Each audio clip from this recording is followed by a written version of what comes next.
How did you feel like you played? I feel like, I was in my right gaps, ran the defense, but I left some plays out there, so definitely looking to improve as the season goes on. It was just cool to get that first one under my belt, but I'm definitely looking forward to making more plays. I mean, is it almost like the next one won't be as big a deal?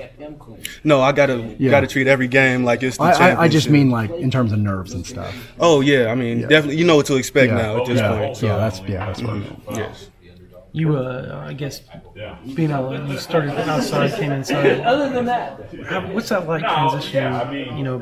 Being a guy that was outside most of your career and then learning technique on the inside. Just everything happens so much faster, and the guys are definitely bigger in there. So you just got to get my weight up, like Coach Tibbs was telling me. Just keep my weight up. That's the main thing, and play faster, keep my pads low, and so that's it. Is the technique a little bit different with your hands? Technique is different. Some of the things that you can do outside, you don't normally do inside because it's just different. How much has it helped you playing with Jalen, and how does he push you? Jalen Redmond? Yeah. Just him being like an athlete, him being as good as he is, it just keeps you on your toes. So you always know you can never get comfortable.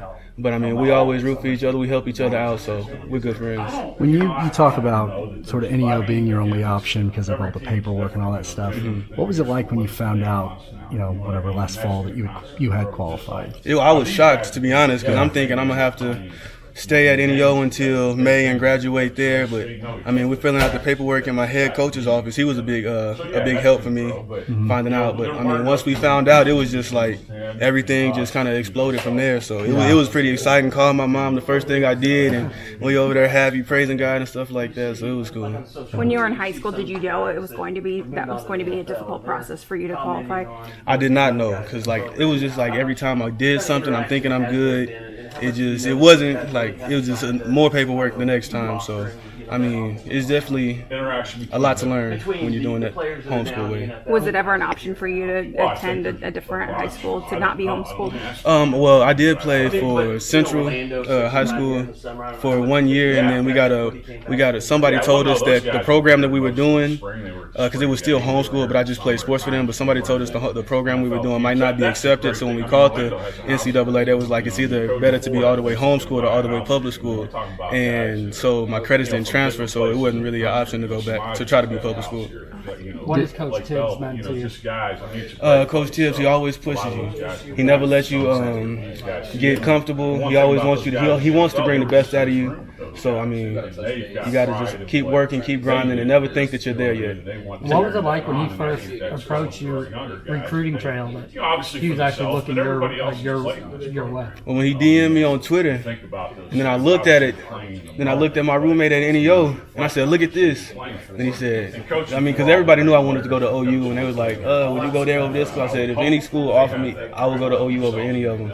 So when he offered me then, when he just started that was like a big deal. Called my mom. I said, "Hey, he ain't offered me yet, but I hope so." So it was just, I was just so happy. Had you already had an Oklahoma State offer and Oregon offer and stuff like that? Yes. Mm-hmm. At each level that you go up, is it eye-opening or is it just football?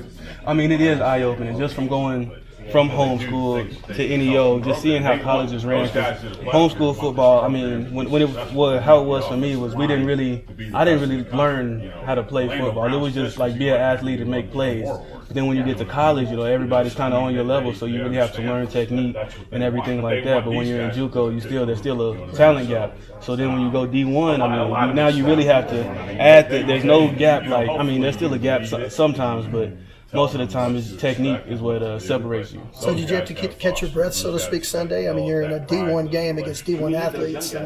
Yeah, definitely. It was different. It was a fun experience. Just knowing what to expect, having Coach Tibbs out there, Coach Green, getting us ready for the game. So, but yeah, it was still a big deal. What is Neville meant for you? Neville, he just, everybody knows how Neville is. He's a great athlete, and he makes the game easier for you because he does attract so much attention. Has he worked with you as far as your technique? I guess some of the mental parts of playing your position on the defensive line? Yes, he has. Since I'm an interior D lineman now, when we work drills and stuff like that, he can tell me what works for him, and hopefully it'll work for me too. Do you ever do that for some of the outside guys since you used to be an outside guy? I mean, I'm trying just with some of the freshmen like Corey Robeson, try to show them what can work. 4 guys from Tulsa starting on this defense. Is that kind of a cool thing for y'all? It is pretty cool, honestly. Just everybody just knows me from the 918, so that's pretty cool to just be able to say that. Did you have relationships with those guys before? Or? I didn't know him. Yeah. I mean, I knew who Isaiah was, but I didn't know him personally. Yeah.